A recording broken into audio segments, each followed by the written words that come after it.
السلام علیکم۔ امت محمدیہ پر 5 خصوصی عنایتیں رمضان کے بارے میں۔ حضور صلی اللہ علیہ وسلم نے ارشاد فرمایا کہ میری امت کو رمضان کے بارے میں 5 چیزیں خصوصیت کے ساتھ مرحمت فرمائی گئی ہیں جو پچھلی امتوں کو نہیں دی گئی۔ نمبر 1، روزے دار کے منہ کی بدبو اللہ کے نزدیک مشک سے زیادہ پسندیدہ ہے۔ نمبر 2، ان کے لیے سمندر کی مچھلیاں افطار کے وقت تک استغفار کرتی رہتی ہیں، روزے داروں کے لیے۔ نمبر 3، اور اللہ تعالی ہر روز اپنی جنت کو آراستہ کرتا ہے، سجاتا ہے، ڈیکوریٹ کرتا ہے اور فرماتا ہے کہ عن قریب میرے نیک بندے دنیا کی مشقت اپنے اوپر سے پھینک کر تیری طرف آئیں گے، جنت کی طرف آئیں گے۔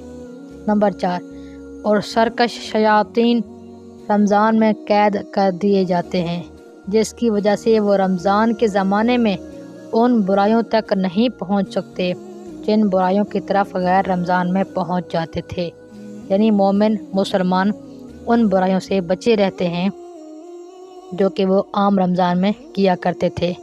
نمبر 5، اور رمضان کی آخری رات میں ان کے لیے مغفرت کا فیصلہ کیا جاتا ہے۔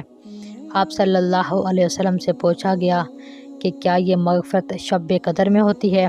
آپ صلی اللہ علیہ وسلم نے فرمایا نہیں، بلکہ دستور یہ ہے کہ کام ختم ہونے پر مزدور کو پوری اجرت سے نوازا جاتا ہے۔ اسی طرح روزے دار جب بڑے ذوق و شوق کے ساتھ اہتمام کے ساتھ روزے رکھیں گے اللہ کو راضی کرنے کے لیے، تو رب تعالیٰ سبحانہ اس بندے کو بخش دیتے ہیں، اس کو اس کی عبادتوں کا، ریاضتوں کا اجر عطا فرما دیتے ہیں۔ امید کرتی ہوں آپ سب بڑی کوشش کے ساتھ، اہتمام کے ساتھ رمضان مبارک کے روزے رکھ رہے ہوں گے۔ یاد رکھیے گا حضور صلی اللہ علیہ وسلم کا فرمان ہے کہ ہر افطاری کے وقت اللہ تعالیٰ کی طرف سے بہت سے لوگوں کو جہنم سے آزادی کا پروانہ ملتا ہے۔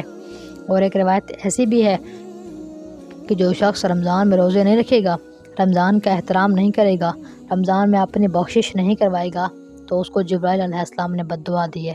جبرائیل نے کہا برباد ہو جائے وہ شخص جو رمضان کا مہینہ پائے لیکن اس کی بخشش نہ ہو۔ تو حضور صلی اللہ علیہ وسلم نے فرمایا آمین۔ صحابہ کرام نے حضور کی آواز تو سنی، جبرائیل کی نہیں سنی۔ اللہ کے رسول سے پوچھا آپ کس بات پہ آمین کہہ رہے ہیں؟ حضور نے بتایا کہ جبرائیل بد دعا دے رہے ہیں اس شخص کو جو رمضان کا مہینہ پائے لیکن اپنی بخشش نہ کروائے۔ کیسے نہیں کروائے گا؟ وہ رمضان میں بھی اپنے معمول کے مطابق لگا رہے گا، نہ روزے رکھتا ہے، نہ تلاوتیں کرتا ہے، نہ اللہ کو راضی کرنے کی کوشش کرتا ہے، حالانکہ یہ رحمتوں بھرا مہینہ ہے، جہنم سے خلاصی کا مہینہ ہے، لگا رہے گا، اپنی بخشش نہیں کروائے گا، اور بالآخر اس کے لیے جبرائیل کی بد دعا، وہ فرشتوں کا سردار اور اس بد دعا پہ آمین کہنے والے نبیوں کے سردار۔ اللہ اکبر۔ اللہ پاک سے دعا ہے اللہ تعالی ہم سب کو روزے رکھنے کی توفیق عطا فرمائے، آمین۔ ہمیں دعا میں یاد رکھیے گا۔ شکریہ۔